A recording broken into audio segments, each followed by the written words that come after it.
This is my favorite pasta dish of all time. This dish is a dream come true for any tomato sauce pasta lover. It's super easy to make and extremely flavorful. I mean, if you've got eyes, I probably do not have to try very hard to convince you that you're gonna like this dish. Today we're gonna make my favorite dish that I had the entire time I was in Italy, Bucatini All'Amatriciana. If you haven't been to Italy, there's a good chance you've never heard of this dish.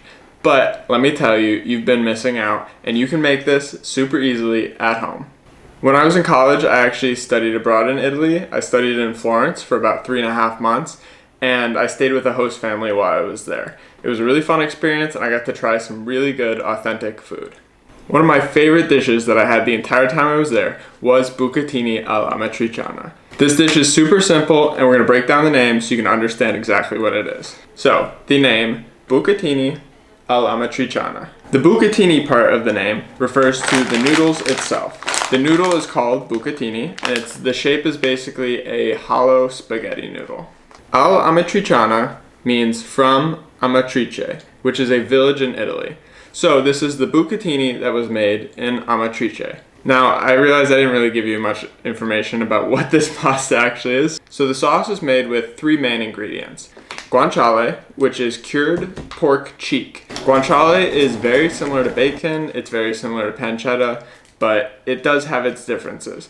It's a little hard to find in the US. I live in New York City and I was able to find it pretty easily at an Italian import shop, but in most parts of the US you may have to sub. Pancetta is probably the second best, and if you have to, you can use a thick cut bacon.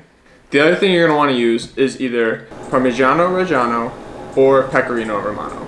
Pecorino Romano is a sheep's cheese. It's actually more traditional to use in this dish, but the way that my host family made this, they used Parmigiano, and I really liked it. The last ingredient we're going to need is crushed tomatoes. Alright, that's enough talking though. I'm going to show you guys how to make the best pasta dish I've ever had in my entire life. So for this recipe, I'm using 8 ounces of guanciale, which is a half a pound, and I'm just cubing it into small bite-sized pieces. You gotta remember that these are gonna render down as we cook them, so you can cut them a little larger than you actually want them to be in the end. Alright, now once you've cut up the guanciale, you're gonna wanna grab a big pan and we're gonna render out the fat on the guanciale. I also just wanna say that I think there's unrealistic standards for YouTubers' cleanliness in their kitchens. Yeah. I'm not gonna clean that. You're just gonna have to deal with that. This is a very real channel. Oh yeah, the light function doesn't work either. But anyways, we're gonna go ahead and scoop the guanciale in there. Don't bother using any oil. You'll see that once we start to cook this, these are gonna release a ton of oil, and we're actually gonna use that to cook some of the sauce later. But for now, just leave them in here and let them do their thing. While we wait for this to start rendering out, let's go ahead and shred some cheese. I'm going for about a cup of cheese. It doesn't have to be exact. It definitely does not have to be exact. It can be kind of however much you want. I think somewhere between a half a cup and a cup and a half. I'm just gonna go right in the middle. Definitely depends on how much cheese you want.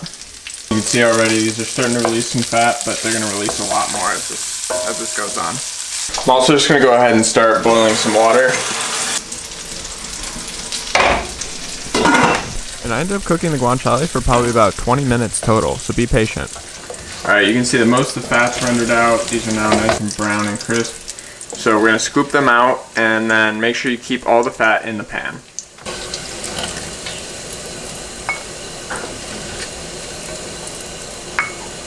Okay, now make sure that you've turned the temperature off.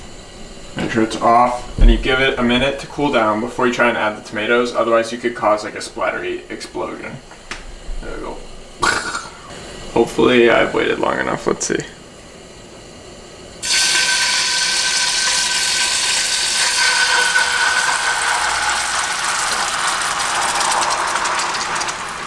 Okay, and then slowly mix in the oil carefully.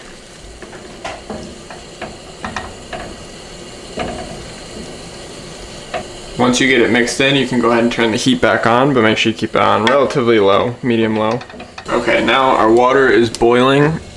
We go ahead and salt this. And I learned how to do this from Italians. They said always make it salty like the sea. Like seriously, you gotta put a lot in. I'm using half the package, so it ends up being about 250 grams or half a pound.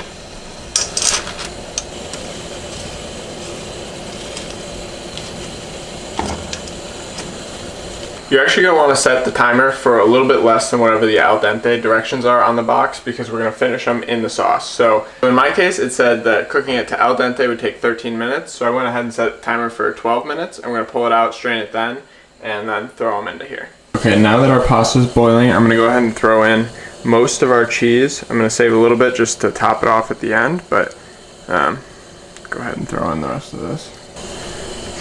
And you're really just looking to mix this in and get all of the cheese fully melted so that, again, it just becomes uniform with the sauce. Okay, so our timer just went off. I'm going to go ahead and pull out some extra of the pasta water. Then we go ahead and drain the pasta.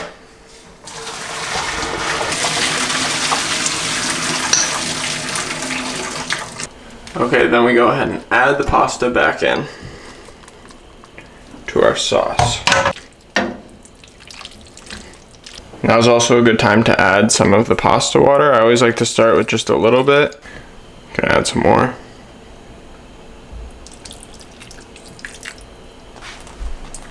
Now is also when we're going to go ahead and add back in the other pieces of guanciale that we pulled out.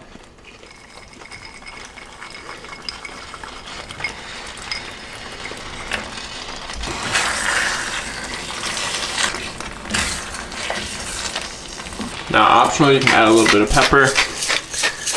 As always, make sure you salt this to taste. And yeah, that's really it. It's that easy. So you can serve it up and enjoy with your friends. If you're into drinking, I would highly recommend a nice Chianti Classico to go with this. That's what we always had when I was eating with my host family. If you enjoyed this video and you want to see more, make sure you like it, leave a comment, and of course, always subscribe so you know when I'm posting stuff. And that's how you make Bucatini All'Amatriciana.